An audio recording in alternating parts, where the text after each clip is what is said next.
Hey guys, so what are we doing today?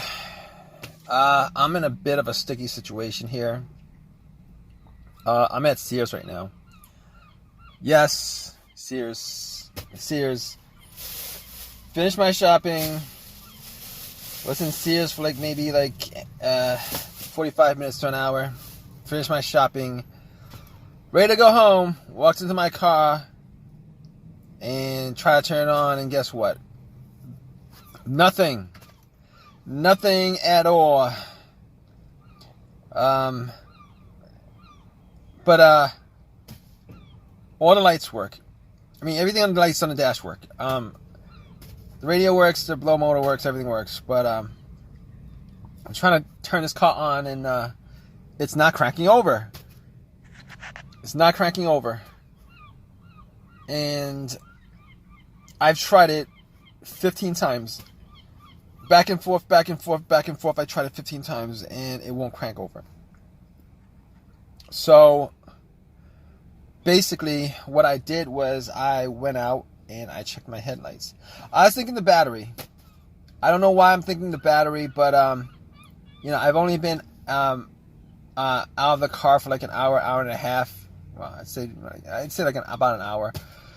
And I didn't leave the lights on because it's 4 o'clock in the afternoon. I didn't leave the lights on at all. I didn't leave anything on. I'm pretty sure it's not the battery. In fact, I know it's not the battery at this point. But let me just give you some backstory on this. I had this situation a couple of times during the last 6 months where I couldn't get the car to start, but I played around the terminals to the battery. I kind of wiggled it a little bit, got it to start. I actually did that about 15 minutes ago. Didn't do anything. So that's not the cause of it.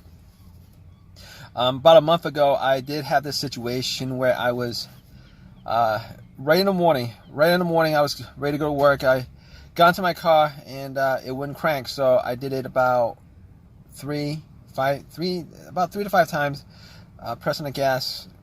3 to 5 times I did it, and eventually it did crank up and it did start. This time around, I did it 15 times and nothing. All right, nothing happened. So I was able to get somebody to help me out with a jump. This car right next to me, nice guy, parked right next to me and put some cables on it. Nothing. Same thing. All the lights work. Everything else works in the car. Like all the internal electronics work in the car, but nothing else. It won't crank, and it's not the battery. Obviously, it's not the battery because I did try to jump it. And got the battery about a year ago. I don't think the battery has any issues. Because if once you put cables to it, it should work. But that didn't work. So it's not the alternator. I mean, I'm just troubleshooting at this point. It's not the alternator because the car would have to be running. It would have to be running, and then die out and then not start for that to be the alternator. And then you put cables on it, and then after you put cables on it, take it off. The car would die afterwards. So I've been through these kind of situations before. So I've had an alternator die on me while I was driving. And couldn't get the car to start. It wouldn't crank, but once you put cables to it from another car, or from an auxiliary battery or whatever, it will crank up and start. But once you take that power off, cables off, the car will die. I mean, most of the time, alternate issues happens when you're driving on the road, but that wasn't the situation.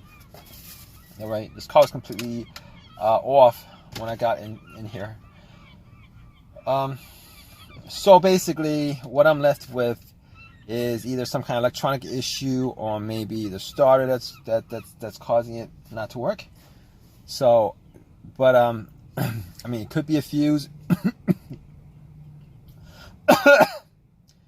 Could be a fuse. It could be the relay, but I don't think it's the relay. Reason why I don't think it's the relay is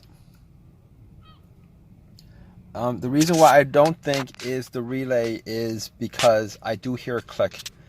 I mean, I hear a couple clicks actually. I've heard the car click. Couple clicks. I've heard the car click. Every time I try to start it, the car will click. It'll click.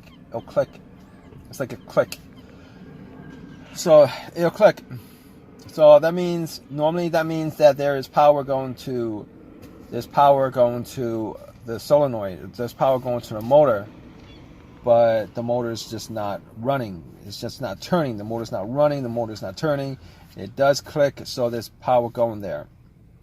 Okay, it's not the relay, because if it was a relay, I wouldn't hear anything. It'd be just absolutely dead when I try to turn on. So that's not the cause of it, and I don't think it's the fuse. I've had situations where fuses were blown, and it had issues. I had issues starting the car because of it. But it's not that either, and I know it's not because, well, fuses and cars not starting, most of the time there's normally two ways you can figure that out. One way is if the car cranks but won't start. I mean, well, if the car cranks but won't turn over, it might be the fuse. It might be the fuse, not 100% the fuse, but it could be a couple other things. But one of the fuse would be one of those issues. Or if there is no electricity at all going to the car, like you won't have any kind of lights at all. It'll be like if it was disconnected from the battery, nothing at all. So if that's the case, then it could be a fuse, a blown fuse, a main fuse or whatever. But that's not the case here, because I am getting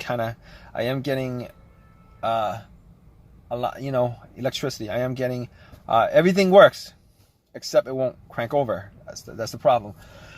So my only option after this is to bump the starter, which I will do. I will bump the starter, see if I could get it to work one last time, and if it does turn over after I hit it with a crowbar, which I do have a long crowbar. I'm gonna try to hit it with a long crowbar and see if it does work. That's pretty much my last option at this point, after troubleshooting all this. Now I will say that my starter on this car, I changed it out maybe like a year and a half ago. So I changed the starter out a year and a half ago, I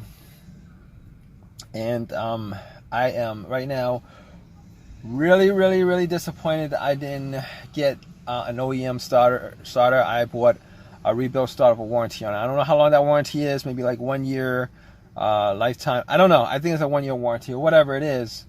But if you guys know anything about rebuild starters, they're not 100% the most reliable things you could buy as far as the starters are concerned. Reason being is that when they rebuild these starters, they only rebuild the part that's broken. Every other part works. Every other part works. I mean, no, not every other part. What am I talking about? Every other thing on the starter has the same mileage as when it was taken out of the car. So let's just say if the car had 150,000 miles on it, they'll replace the part in the starter that broke, but they won't replace everything, the whole entire thing. Because then I think at that point it would be like brand new if they replaced everything. They won't even replace all the major parts. Unfortunately, what they'll replace is one single part of the starter that's broken, and everything else they'll clean up. I don't know. It's an amazing process. I haven't looked into it, but the fact that they could get a starter you hand into them, looking like a piece of rusted junk, and then cleaning it up to the point where it looks like it's brand new. But regardless, they don't change out all the parts in there. So, and that's the case probably here. But I'm gonna try to bump it. I'll keep you guys updated. All right, guys. So I was able to get it to crank up one time, yesterday. I was able to get the car to crank up after I bumped it a couple of times and try to start a couple of times. On the fifth try, it did crank up, and I was able to get it home. But once I turned off the car and tried to turn it on again, it wouldn't start. I would have the same symptoms after that. Though it was the starter, definitely the starter that was causing the issues.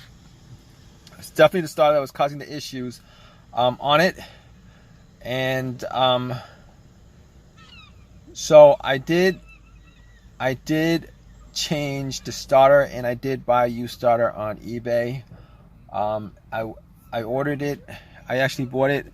I went to a junkyard that very same day, got it, and I'm pretty sure that starter had, like, you know, it's a used starter. It's an OEM starter. I wasn't gonna get like a rebuilt starter again, knowing what I know about rebuilt starters. So I put that in. Hopefully there was like $40 or whatever, and hopefully it'll last me a lot longer than this rebuilt starter has. So I mean, that's I've had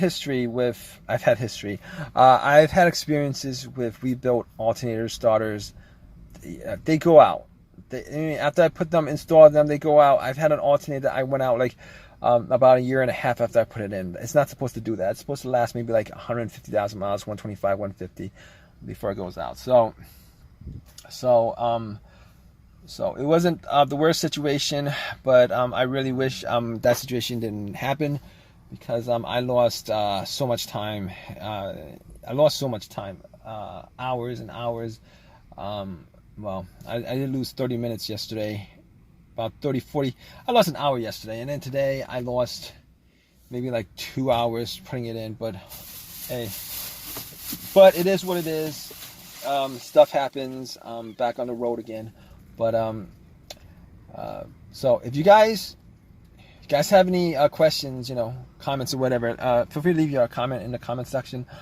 Please give me a thumbs up. Please subscribe. All that good stuff. All right, guys, take care.